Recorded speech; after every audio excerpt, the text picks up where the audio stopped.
All right, let's go. Number 10. The Wooden Horse. In the summer of 1943, three British RAF officers at Stalag Luft III began carrying a wooden gymnastics horse to the same spot in the compound every single day. Guards watched prisoners vault over it, exercise around it, and carry it back inside each evening. Nobody questioned it. Nobody looked beneath it. And that was exactly the point. Stalag Luft III, located near Sagan in eastern Germany, was one of the most heavily guarded prisoner of war camps the Luftwaffe operated. It held Allied airmen considered high escape risks, and the Germans were proud of its security. The ground was sandy and pale, designed so that any soil displaced by tunneling would be immediately visible. The camp's designers believed they had thought of everything. They had not thought of a vaulting horse. Every day, while prisoners exercised above, a man concealed inside the hollow base dug downward, passing excavated soil to fellow prisoners who dispersed it through bags hidden inside their trousers. The routine continued for months, a clandestine operation disguised as recreational activity, hiding in plain sight. On October 29th, 1943, Eric Williams, Michael Codner, and Oliver Philpott crawled through the completed tunnel and into the German countryside. All three made it to Britain. Williams later recounted the audacious scheme in his 1949 memoir, simply titled The Wooden Horse, which became both a best-selling book and a film. The tunnel stretched approximately 30 feet, far shorter than most escape tunnels, and shallow enough that standard probing rods used by guards missed it entirely. The genius of the operation was its patience. 6 months of relentless, methodical routine, and the guards never once suspected that the real digging was happening right in front of them. Number 9. The one that got away. On September 5th, 1940, a Luftwaffe pilot named Franz von Vera was shot down over England during the Battle of Britain and taken prisoner. Within weeks, he had already begun planning his escape. What followed was one of the most brazen and improbable journeys of the entire war, a story so embarrassing to Allied authorities that it prompted an overhaul of prisoner security on 2 continents. Von Vera was an Oberleutnant, a decorated fighter pilot, and a man constitutionally unsuited to sitting still. His first escape attempt came quickly. He slipped from a prisoner transport train near Maidstone, evading capture for 4 days before being recaptured and transferred to a camp in Canada, which the British believed would place him far enough from Germany to make escape pointless. They were wrong. In January 1941, von Vera escaped from a camp at Bowmanville, Ontario, and crossed the frozen St. Lawrence River on foot into the neutral United States. He reached New York, then traveled through Mexico and Brazil, eventually making his way back to Germany via Spain. He returned to active Luftwaffe duty and was treated as a national hero. The insights he brought back from Allied interrogation techniques led directly to German improvements in prisoner intelligence gathering. The story ended the way so many wartime stories do, not with drama, but with routine. On October 25th, 1941, von Vera was killed when his aircraft went down over the North Sea during an ordinary patrol flight. He had survived the impossible journey home and could not survive a quiet morning over open water. Von Vera remains the only German prisoner from the Western campaigns known to have escaped Allied captivity and returned to active duty. The British quietly rewrote their security protocols. No one wanted it to happen twice. Number 8. The glider in the attic. Somewhere above the chapel of Colditz Castle, while guards patrolled the courtyards below, British prisoners of war spent 2 years secretly building a full-sized glider. It had a 32-foot wingspan. It was constructed from bedboards, stolen timber, and cotton fabric dyed with blue paint. They intended to launch it from the castle roof, over the walls, and across the German countryside. The war ended before they got the chance. Colditz, formerly designated Auflag für See, was reserved by the Germans for prisoners considered the most determined escape risks, men who had already broken out of other camps and been recaptured. The assumption was that concentrating them in one medieval fortress, high above a river valley in Saxony, would contain them. The assumption was wrong, but the glider was a particular act of defiance, built not out of desperation, but out of an unyielding refusal to accept the obvious. The designers were RAF officers Bill Goldfinch and Tony Rolt. They concealed the construction behind a false wall in the castle's attic, working in near silence, passing materials through a network of prisoners who kept the guards occupied below.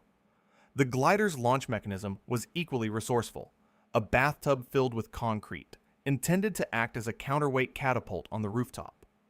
American forces liberated Colditz on April 15, 1945, before the aircraft could fly. Decades later, the design was put to the test. A full reconstruction was built for a Channel 4 documentary in 2000, and it flew. The engineering was sound. The plan was viable. The prisoners had genuinely built something that worked. What might have happened had the war lasted one more winter. Number 7. The Uprising at Sobibor. On October 14, 1943, at the Sobibor extermination camp in occupied Poland, a Soviet Jewish prisoner named Alexander Pachersky gave a signal.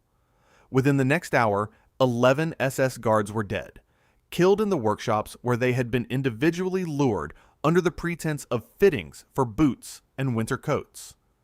Then Pachersky led approximately 300 prisoners through the wire and into the forest.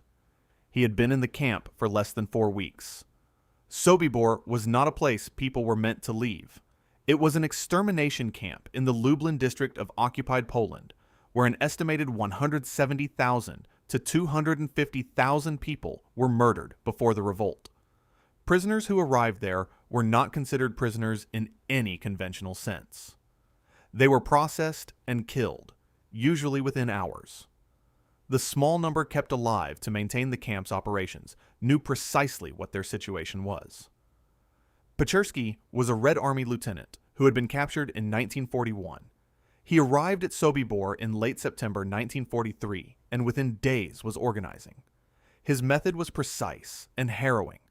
Prisoners lured guards one by one, using the promise of tailored uniforms and repaired boots, and killed them with axes and knives hidden in the workshops. No alarm was raised until it was too late to stop the breach. The SS responded by demolishing the camp entirely. Sobibor was dismantled within weeks of the revolt, the site plowed under and planted with trees. That decision, to erase the camp rather than tighten its security, suggests the uprising shook the SS administration in ways that standard records do not capture. Pachersky survived the war and gave testimony at post-war tribunals. He died in 1990. Of the prisoners who broke through the wire that October night, scholars estimate that somewhere between 50 and 170 survived to see the end of the war. The range itself tells you something about how chaotic, desperate, and resolute that night truly was. Number 6. Mad Jack and the Long Walk. In September 1944, a British lieutenant colonel named Jack Churchill escaped from Sachsenhausen concentration camp by crawling through a tunnel and walking into the German countryside. He walked approximately 90 miles before he was recaptured. Then, in April 1945, he escaped again, walking alone through the Tyrol until he encountered American forces. This was, by any reasonable measure, consistent with the rest of his war. Jack Churchill, known to most who served with him as Mad Jack, had fought across Europe carrying a longbow, bagpipes, and a Scottish broadsword. He is widely believed to be the only Allied officer to have killed an enemy soldier with a longbow during the Second World War, during the Dunkirk campaign in 1940. He was captured in Yugoslavia after being knocked unconscious during a German patrol, which was perhaps the only way anyone was ever going to stop him. What made Churchill's escapes particularly grim for German authorities was the difficulty of categorizing him. He appeared to operate entirely outside the normal parameters of modern warfare, and German interrogators reportedly struggled to determine whether he was a regular officer, a commando, or something else entirely. His captor's uncertainty was, in its way, a weapon he carried as deliberately as his broadsword. His escape from Sachsenhausen completed alongside RAF Wing Commander Bertram James, involved weeks of tunneling and a 90-mile march through occupied territory. His second escape, from a camp in the Tyrol as the war was collapsing, was characteristically straightforward. He simply walked until he found someone on his side. Churchill survived the war, lived to the age of 89, and died in 1996. He is remembered as one of the most singular figures the British Army produced in the 20th century, which, given the competition, is saying something considerable. Number 5. The First Home Run. On January 5, 1942, British Lieutenant Harry Neve walked out of Colditz Castle, dressed as a German officer, passed through the garrison quarters while guards were distracted by a prisoner theatrical performance inside the main hall, and began the journey home.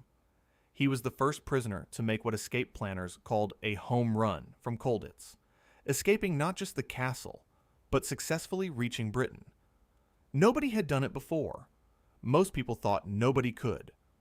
Colditz's reputation as impregnable was carefully cultivated by its German administrators, and not entirely without basis.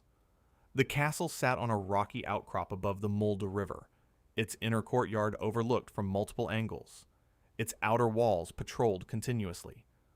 But Neve was a Royal Artillery officer with a talent for meticulous preparation and a calm that those who knew him described as almost unnatural under pressure.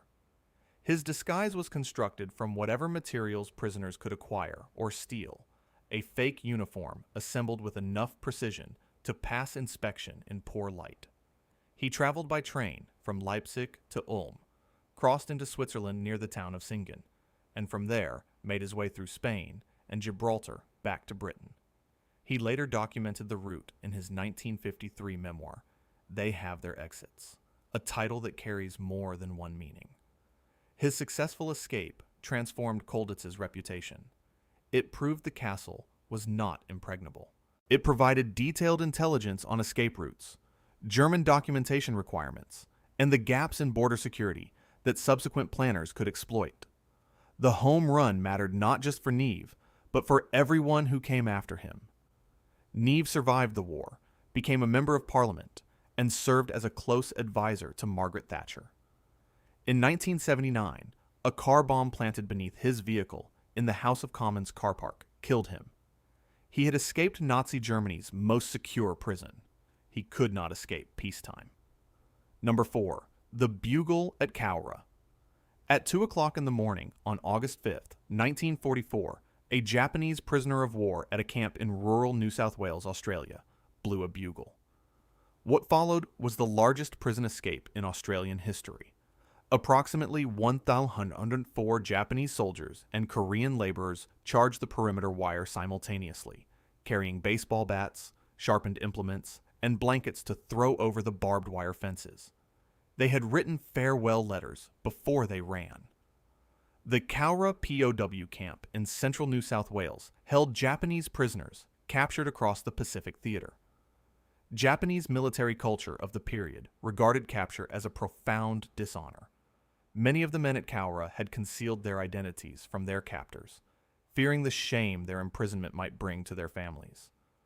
When camp administrators announced plans to separate lower-ranked prisoners and transfer them to a different facility, the prisoner leadership determined that a mass breakout was preferable to ongoing captivity. The assault was not, for most of its participants, genuinely about escape. It was about dying on Japanese terms rather than Australian ones.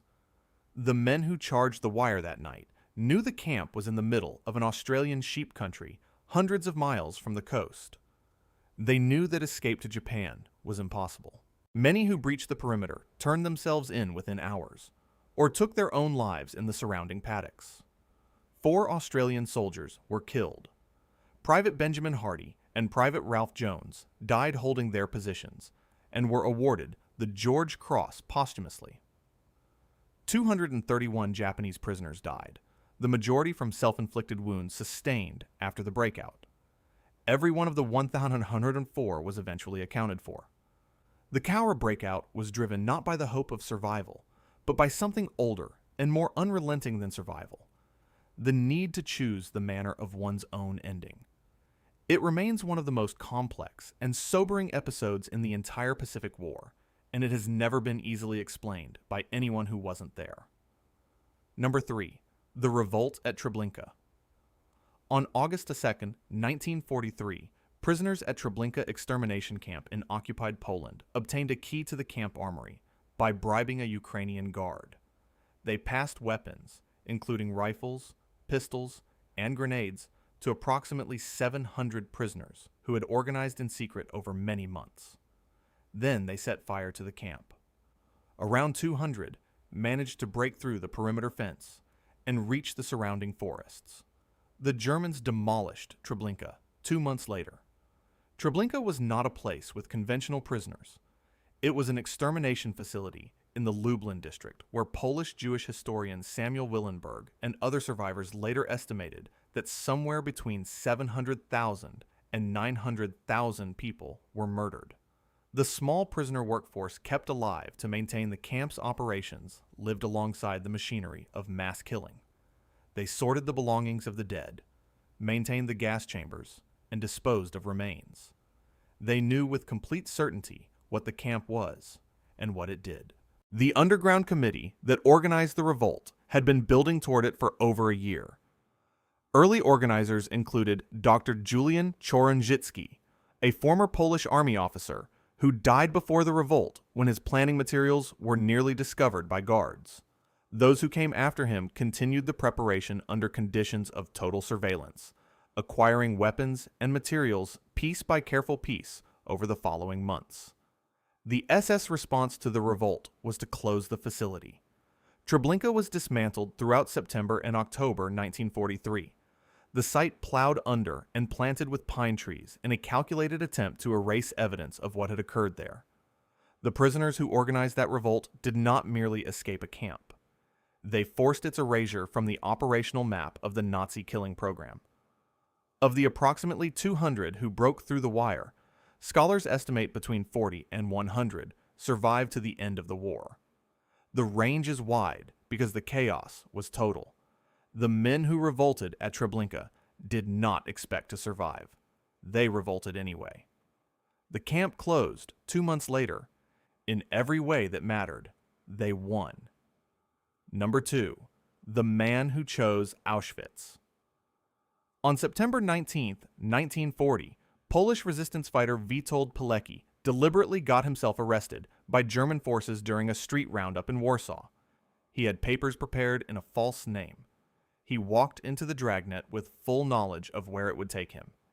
He had volunteered, through his superiors in the underground Polish army, to be sent to Auschwitz, to organize resistance from the inside, and to smuggle intelligence reports out to the Polish government in exile and the Allied command. Nobody had asked him to do this. He decided it needed to be done. Pilecki was a cavalry officer and landowner who had been involved in underground resistance from the first weeks of the German occupation. By the summer of 1940, Auschwitz had been in operation for several months, and rumors of its scale and purpose were circulating in the Warsaw underground. Pilecki believed that documented, first-hand intelligence from inside the camp might prompt Allied intervention. He was wrong about the intervention, but he went anyway. He was held at Auschwitz for 945 days. During that time, using the prisoner designation 4859, he built an underground organization inside the camp called the Związek Organizacji Wojskowej, the Union of Military Organizations, which provided mutual support to prisoners and smuggled reports out through a network of contacts. Those reports, which included some of the earliest detailed accounts of systematic mass murder received by Allied governments, were largely disbelieved or deprioritized by the recipients. Pilecki escaped on April 26, 1943, overpowering a guard during a night shift at a camp bakery and fleeing with 2 fellow prisoners. He later fought in the Warsaw Uprising of 1944. He survived the entire war. In 1947, he was arrested by Poland's Soviet-backed communist government on fabricated charges of espionage. He was executed by firing squad on May 25, 1948, in a Warsaw prison. The man who survived Auschwitz who organized resistance inside the most lethal institution the Nazi state ever built, who escaped and fought and documented and testified, was killed by the government he had fought to liberate. There is no grander story of defiance on this entire list, and almost no story in the war more deserving of the word resolute. The fact that most people have never heard his name is a measure of how completely history can bury the people it most owes a debt to. Number 1. The Great Escape. On the night of March 24th, 1944, 76 Allied airmen crawled one by one through a tunnel beneath Stalag Luft III near Sagan in eastern Germany and emerged into the freezing dark of the German countryside. It was the largest escape attempt in the history of the war. Within 72 hours, 73 of them had been recaptured. 50 were taken to isolated locations across Germany and shot on the direct personal order of Adolf Hitler. 3 made it home. Stalag Luft III was operated by the Luftwaffe and held senior Allied airmen deemed to pose the highest escape risk, which made it, in effect, a congregation of the most determined men in Allied captivity. Its commanding officer, Oberst Friedrich von Lindiner-Wildau, ran a camp that was considered among the most sophisticated in Germany. The ground was seeded with microphones to detect tunneling. Seismograph equipment was used to identify underground vibrations. Guards called ferrets crawled under barracks to listen for digging. None of it was enough. Squadron leader Roger Bushell, a South African-born RAF officer and barrister who had already escaped twice before, arrived at Stalag Luft III in 1942 and immediately began organizing what he called a permanently organized systematic scheme of escape. He did not plan a single tunnel. He planned 3, codenamed Tom, Dick, and Harry, built simultaneously so that if one was discovered, the others could continue. He recruited over 600 prisoners into a covert operation that included forgers producing false identity papers and travel documents, tailors converting uniforms into civilian clothing, map makers reproducing detailed charts of German rail networks, and engineers constructing a 336-foot tunnel at a depth of 28 feet, complete with an electric lighting system, a rail track for moving soil, and a ventilation pump built from powdered milk tins. Tom was discovered. Dick was repurposed for storing forged documents and dispersed soil. Harry was completed in March 1944. On the night of the escape, the tunnel's exit emerged slightly short of the tree line, exposing escapees to a sentry's line of sight. The operation ran behind schedule in the freezing temperatures. 76 men got out before a guard spotted the tunnel mouth and raised the alarm. A 77th was caught in the tunnel itself. Hitler's initial order was that all 76 recaptured escapees be shot. Hermann Göring and Heinrich Himmler argued the number downward, fearing direct reprisals against German prisoners held by the Allies. The final order designated 50 for execution. They were driven to remote locations in small groups and shot, then cremated, their deaths recorded in falsified documents as having occurred during recapture attempts. Roger Bushell was shot near Saarbrücken on March 29, 1944, 5 days after he crawled out of the tunnel he had spent 2 years building. He was 33 years old. 3 men reached Allied control. Per Bergsland and Jens Müller, both Norwegian RAF officers, traveled by train to Sweden. Bram van der Stock, a Dutch RAF officer, crossed through Spain and Gibraltar. After the war, the Royal Air Force's Special Investigation Branch hunted the perpetrators of the killings across Europe. 18 men were tried and executed for the murders. It was one of the largest war crimes prosecutions to follow directly from a single event during the Western Campaign. The Great Escape failed as an escape. It succeeded as everything else. The search for 73 recaptured men pulled thousands of Gestapo officers, police, and military personnel away from the war effort at a critical moment in the conflict. The subsequent executions were so brazen, so poorly concealed, and so legally indefensible that they became a centerpiece of Allied prosecutions in the years that followed. Bushell had told fellow prisoners upon his first recapture, years before Harry was dug, that it was his sworn intent to cause the enemy as much trouble as possible. The tunnel was long, the odds were brutal, and the outcome for most of the men who crawled through it was death in the cold on a German roadside. But the organization Bushell built, the 18 men eventually executed for murdering his fellow prisoners, and the 1963 film, seen by hundreds of millions of people worldwide, all outlasted him. Defiance, it turns out, does not require survival. It only requires that you make it impossible for anyone to pretend you never tried. If you want to see more videos like this, click the video on screen now and make sure to subscribe.